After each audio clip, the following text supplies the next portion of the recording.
I surge out of my chair, my face flushing, and I can't keep the tremble out of my voice. He's threatening to stab his little brother and strangle me. How can you still think he's safe to come home? Devin is not a threat to anyone, Wanda says with an exasperated sigh. Devin, my 11-year-old son, is in the psych ward because he claims he's seeing hallucinations of a man ordering him to stab his little brother and to strangle me. Wanda is his therapist. The sour smell of the hospital hangs thick in the air and gums to the inside of my mouth as I look around the table at the social worker, the nurse, and Wanda. Devin is using these hallucinations to threaten me. Can't any of them see that?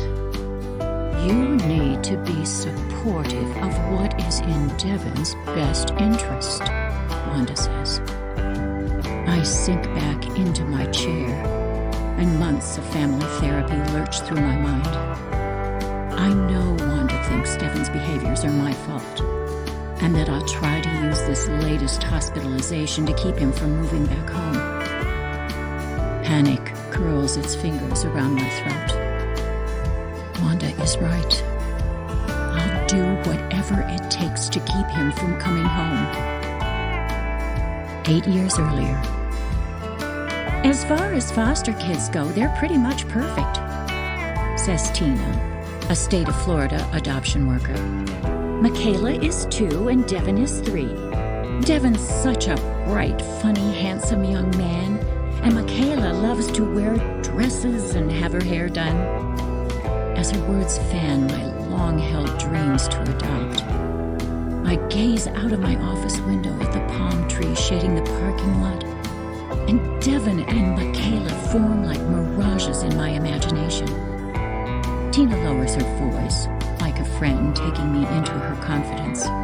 Since they're so young and haven't been abused, there are several other prospective families interested in them. But we want to find the right family.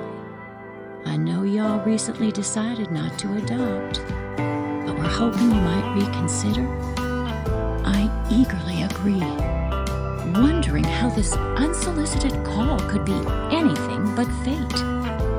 We think you're a good match for a couple of reasons. You have other children, so we know you can handle a sibling group. Not everyone can. There's an awkward pause. Also, I understand you're a mixed-race family? Yes, I'm white and my husband is black. He's Jamaican. That's perfect! Devin and Michaela have a white mom. They have different dads, but both dads are black. It's so important to place kids in families where they look like they fit.